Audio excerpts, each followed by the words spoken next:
was, and we are rewarded with some spots. Woohoo! Very excited to see this boy. He has gotten so big in the last 5 months while I haven't actually been out and about on Juma, and while I've seen other leopards, I'm still surprised at his size. Now, in comparison to yesterday, he did decide to put up the kill up in the tree, so we can see that it's actually quite a young buffalo. I'm not sure how much meat there is actually left in there. It seems like it's pretty much skin and bones at the moment, and this is a bit of a dreadful look, so if you are a little bit sensitive and prefer not to see these things, well, we'll head back pretty much to Hosana. Now, like I said, I don't think there's a lot left, but it's been clearly enough to keep him around for 2 days, and you can see that tummy of his and how heavily he's panting. Well, it is starting to warm up, but I can tell you it's definitely not as hot as he's making it out to be, panting like that. But because his stomach is so full and he has to digest, he is probably has to put a lot more effort into just cooling himself down.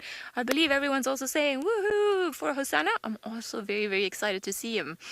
And so strange to see a buffalo up a tree. Quite a unique sight. Oh my goodness. Somebody's fairly tired. He was sleeping in that same position when we arrived, and I was so busy looking at the buffalo in the tree and being mesmerized by that side that I nearly missed Hosana. But luckily, he's a very good guy, and he's sticking around, doesn't want to go too far away. Sleeping now.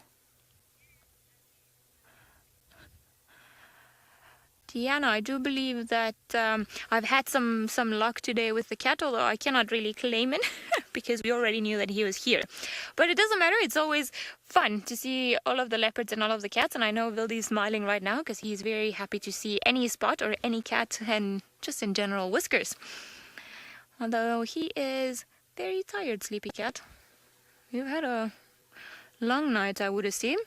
So he's definitely, well, as we saw, there are legs dangling from a tree, so he would do that as some of the leopards do in this area, or in general most of the leopards do in this area, to try and avoid competition and having his kill taken away by any other leopards. We know that Tristan was tracking Tandy roughly around in this area, so she could have come and stolen the kill from him.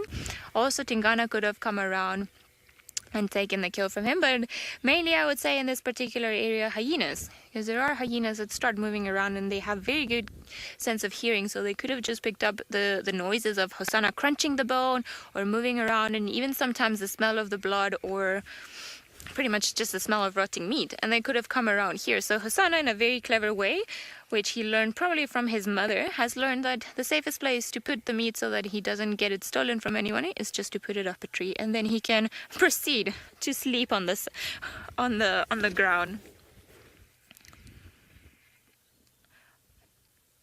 I do believe that somebody's calling me on the radio.